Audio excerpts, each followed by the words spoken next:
Hello and welcome back to Zimist Coded, your go-to place for quick and practical tech tutorials.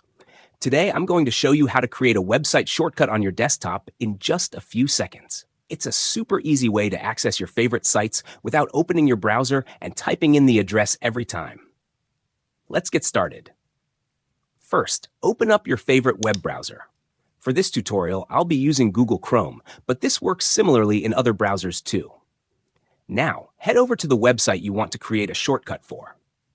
I've already opened two tabs, one with YouTube and the other with ChatGPT, just to show you how it works with multiple sites. Let's begin with YouTube. In the Chrome window, look at the top right corner and click on the three vertical dots. From the menu that appears, hover over the Cast, Save, and Share options, sometimes labeled slightly differently depending on your version. Then, click on Create Shortcut. A little window will pop up asking you to name your shortcut. You can leave it as it is, or rename it to something that makes more sense to you. I'll just tweak mine a bit. And once that's done, I hit Create. That's it. Now let's quickly do the same for ChatGPT so we can see both shortcuts in action.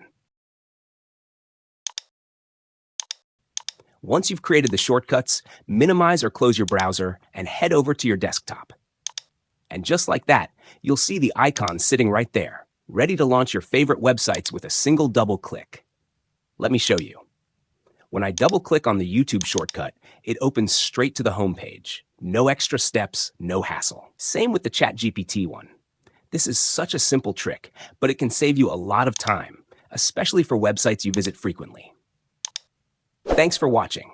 If you found this helpful, go ahead and hit that subscribe button for more quick tech tips and tutorials. This is Zimist Coded. See you in the next one.